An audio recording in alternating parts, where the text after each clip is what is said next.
Hello बच्चों, कैसे हैं आप। तो अब हम शुरू करने वाले हैं फर्स्ट चैप्टर का अगला हमारा पार्ट जो हमने कल किया था, उससे आगे पढ़ेंगे हम। इससे पहले हम इस चैप्टर में यहाँ तक ये जो पार्ट है हमारा पूरा बैलेंसिंग तक पढ़ चुके हैं हम, और अब हम इससे आगे पढ़ेंगे। तो बिना आपका टाइम वेस्ट किए शुरू करते हैं, लेकिन उससे पहले अगर हो सके तो इस वीडियो को प्लीज़ अच्छे से देखिएगा, और नहीं समझ में आए तो रिपीट करके देखिएगा। साथ के साथ प्रैक्टिस करते जाइए, अपनी बुक उठा लीजिए साथ के साथ। इस चीज़ को, इस चैप्टर को यहाँ से समझिए, अपने हिसाब से बाद में पढ़िए, और तभी आपको अच्छे से चैप्टर आ पाएगा। तो बिना टाइम वेस्ट किए आगे शुरू करते हैं। तो हमारा अब टॉपिक है टाइप्स ऑफ केमिकल रिएक्शन। देखिए, केमिकल रिएक्शंस कई टाइप्स की हैं, और इस चैप्टर में हम वेरियस टाइप्स पढ़ेंगे, जिनमें से सबसे पहले है आपका कॉम्बिनेशन रिएक्शन। अब ये जो कॉम्बिनेशन रिएक्शन है, इस कॉम्बिनेशन टर्म का मतलब है दो चीज़ों को मिलाना, दो या तीन चीज़ों को मिलाना, कंबाइन करना। तो एक ऐसी रिएक्शन जिसमें हम कुछ रिएक्टेंट्स को लेके कंबाइन कर देते हैं एक दूसरे के साथ, और वो कम प्रोडक्ट बनाते हैं। वो एक रिएक्टेंट वो ज़्यादा रिएक्टेंट मिलकर कम प्रोडक्ट बनाते हैं, उसे हम कहते हैं कॉम्बिनेशन। एक ऐसी रिएक्शन जिसमें हम नंबर ऑफ रिएक्टेंट्स ज़्यादा लेते हैं लेकिन नंबर ऑफ प्रोडक्ट्स कम मिलते हैं, उन्हें हम बोल रहे हैं कॉम्बिनेशन। फॉर एग्जांपल, आपको यहाँ पर एक फिगर दे रखा है। इस फिगर में हमें एक्टिविटी दे रखी है कि हमें स्लेग लाइन बनाना है। अब बेसिकली आपको कुछ टर्म्स पता होने चाहिए। जैसे पहला टर्म जो है वो है आपका क्विक लाइन। देखिए, ये हमने कल किया था ना। तो देखिए, एक टर्म है आपका क्विक लाइन। क्विक लाइन, या फिर इसे सिंपली हम लाइन भी बोल सकते हैं। ये क्या है आपका, है कैल्शियम ऑक्साइड। ठीक है, क्विक लाइन होता है आपका कैल्शियम ऑक्साइड, जिसे हम CaO से रिप्रेजेंट कर देते हैं, कैल्शियम ऑक्साइड। ये कहलाता है आपका क्विक लाइन। क्विक लाइन के बाद एक टर्म आता है आपका स्लेग्ड लाइन। ठीक है, स्लेग्ड लाइन। स्लेग्ड लाइन क्या है? स्लेग्ड लाइन होता है आपका calcium hydroxide. Calcium hydroxide, understood. इसके बाद एक आता है आपका लाइमस्टोन। लाइमस्टोन होता है आपका कैल्शियम कार्बोनेट। Calcium carbonate. ये टर्म्स आपको पता होने चाहिए। ठीक है, क्विक लाइम, लाइम, या लाइम वाटर और स्लेग लाइम एक ही बात है, और लाइमस्टोन। ये तीन टर्म आपको पता होने चाहिए। तो हम यहाँ बात कर रहे हैं कि आपने लिया क्विक लाइम, और क्विक लाइम में पानी मिला दिया। ठीक है, तो क्विक लाइम लिया आपने कैल्शियम ऑक्साइड और उसे वाटर में घोल दिया, जो कि लिक्विड है। तो आपको क्या मिलेगा? आपको मिलेगा कैल्शियम हाइड्रोक्साइड। देखिए, सिंपल है, कोई ज़्यादा इशू नहीं है। आपने कैल्शियम ऑक्साइड लिया है, उसे वाटर में H2O में डिज़ोल्व किया, ये रिएक्ट करेगा, और रिएक्ट होने के दौरान ये वाटर इसके साथ जुड़ जाएगा। अब देखिए, कैल्शियम और वाटर इस तरीके से जुड़ जाएगा, कैल्शियम हाइड्रोक्साइड बन जाएगा। आप ये कह सकते हैं 2 ऑक्सीजन हो गए, 2 हाइड्रोजन हो गए, इसलिए ये इस तरीके से जुड़ गया। हालांकि हमने 9th में पढ़ा है कि हम इसे क्रॉस वैलेंसी करके कहते हैं। OH जो होता है हमारा, ठीक है, हाइड्रोक्साइड उल्टा लिख दिया मैंने, OH लिखा जाएगा ये। ठीक है, दोबारा से लिख देते हैं, कैल्शियम हाइड्रोक्साइड इस तरीके से लिखा जाएगा। हाइड्रोक्साइड, OH की जो वैलेंसी होती है वो होती है 1, और कैल्शियम की वैलेंसी होती है 2। दोनों को क्रॉस मल्टीप्लाई करते हैं तो कैल्शियम का 2 इधर चला गया, हाइड्रोक्साइड का 1 इधर आ गया, और 1 को हम लिखते नहीं हैं। तो कुछ इस तरीके से हम इसे लिखेंगे। लेकिन इसमें देखने वाली बात यह है कि जब ये रिएक्शन हो रही होगी और आप जब इसे टच करके देखोगे, यहाँ पर ये टच कर रहा है ना, जब क्विक लाइम को पानी में डिगोया तो उसके बाद जब आप उस बीकर को टच करोगे तो टच करने पे आपको वो हॉट फील होगा, गर्म फील होगा। क्यों? क्योंकि इस रिएक्शन के दौरान इसमें निकल रही है हीट। इस रिएक्शन के दौरान इसमें क्या निकल रहा है? हीट निकल रही है, और इसी वजह से ये एक एक्सोथर्मिक रिएक्शन भी है। तो यहां आपने 2 बातें सीखी। एक, नंबर ऑफ रिएक्टेंट्स आपने यहां पर 2 लिए, और प्रोडक्ट आपका 1 बना। तो यहां पर बेसिकली 2 चीजें कंबाइन हो गई हैं, इसे हम कहते हैं कॉम्बिनेशन रिएक्शन। और अगर किसी कॉम्बिनेशन रिएक्शन में लार्ज अमाउंट में हीट निकल रही है, रिलीज हो रही है, तो उसे हम बोलेंगे एक्सोथर्मिक रिएक्शन। ठीक है, तो यहां आपको डेफिनेशन नजर आ जाती है। A reaction in which a single product is formed from 2 or more reactant is called a combination reaction. I hope you understand this. Okay, चलिए अब इसी का नेक्स्ट पार्ट आप देखिए। आपको यहां पर दे रखा है कि एक सॉल्यूशन है जिसमें हमने स्लेग लाइम लिया। स्लेग लाइम क्या है? स्लेग लाइम है हमारा calcium hydroxide. Calcium hydroxide slaked lime है, ठीक। और इसे हमने अभी अभी प्रोड्यूस किया है। इसी कैल्शियम हाइड्रोक्साइड का जो सॉल्यूशन होता है इसे हम लेते हैं वाइट वॉशिंग के लिए यूज़ करते हैं। ठीक है, इस सॉल्यूशन को हम यूज़ करते हैं वाइट वॉशिंग के लिए। अब जब हमने इस सॉल्यूशन को कैल्शियम हाइड्रोक्साइड को धीरे धीरे कार्बन डाइऑक्साइड के साथ रिएक्ट कराया। देखिए होता क्या है कि जब हम वाइट वॉश करते हैं तो आजकल तो हम पेंट कर देते हैं या डिस्टेम्पर कर देते हैं, लेकिन पहले क्या होता था, चूना आता था। आप कई बार अपने स्कूल में ग्राउंड में चूना यूज़ करते हैं ना, वही चूना लिया जाता था दीवारों को पेंट करने के लिए। तो पुताई कहते थे हम उसे।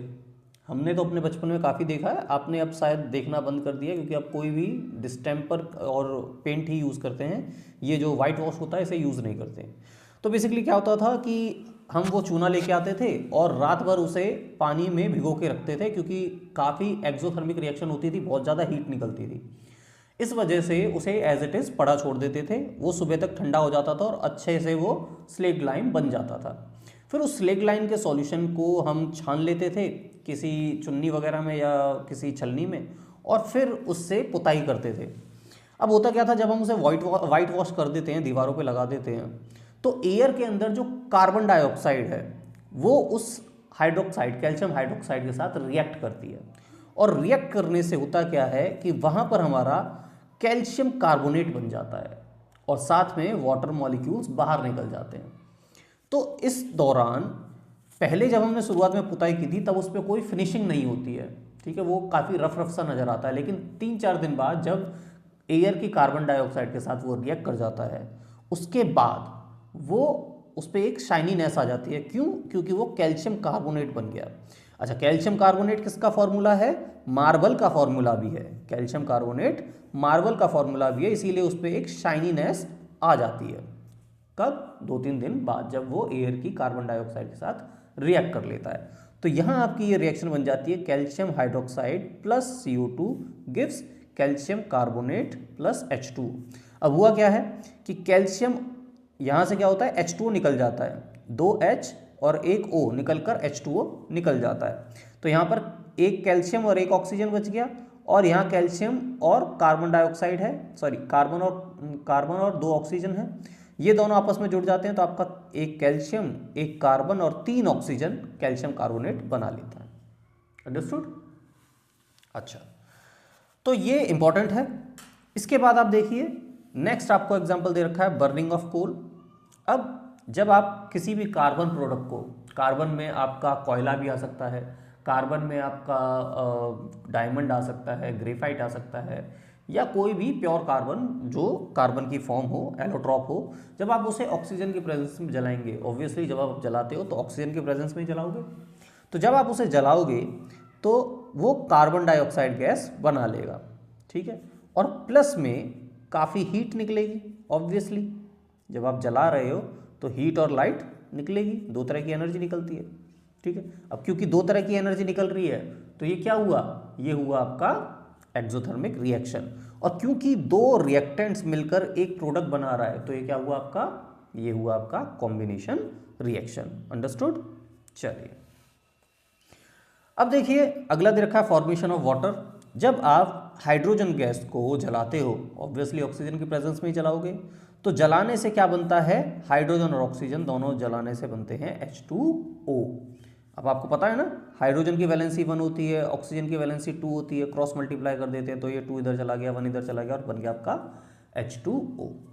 साथ में यहाँ पर बहुत ज़्यादा एनर्जी निकलेगी क्योंकि हम हाइड्रोजन गैस को जला रहे हैं और हाइड्रोजन हाईली फ्लेमेबल गैस होती है, तो वो जब जलती है तो बहुत ज़्यादा हीट एनर्जी निकलती है, हीट एंड लाइट निकलेगी क्योंकि वो जल रही है। इसलिए ये भी कॉम्बिनेशन तो है ही, क्योंकि ये 2 रिएक्टेंट मिलकर एक प्रोडक्ट बना रहे हैं, लेकिन इसी के साथ साथ ये क्या है, ये है एक एक्सोथर्मिक रिएक्शन, क्योंकि यहाँ पर एनर्जी निकल रही है, बन रही है। अंडरस्टूड? तो यहाँ पर सिंपल देखिए, when two or more substances, elements or compound combine to form a single product, the reaction are called combination reaction. तो यहाँ से आपको ये एक कॉम्बिनेशन की डेफिनेशन मिल जाती है साफ साफ। अंडरस्टूड? चलिए अब देखिए आगे। देखें, हमें पता है कि इसमें जो ये हमने जितनी भी बातें की हैं यहाँ पर या ऊपर, उसमें आप देख रहे हैं एनर्जी निकल रही है, और वो रिएक्शन जिसमें एनर्जी निकलती है, हीट निकलती है प्रोडक्ट बनने के साथ, उसे हम क्या कहते हैं? Exothermic reaction. तो यहाँ पर आपको एक्सोथर्मिक रिएक्शन की डेफिनेशन मिल जाती है। ठीक है, इसके अलावा और भी एग्जांपल दे दिए हैं एक्सोथर्मिक के लिए कि आपने मिथेन, CH4 को हम बोलते हैं मिथेन। ठीक है, आगे आप 4th चैप्टर में इसका नाम पढ़ेंगे, मिथेन।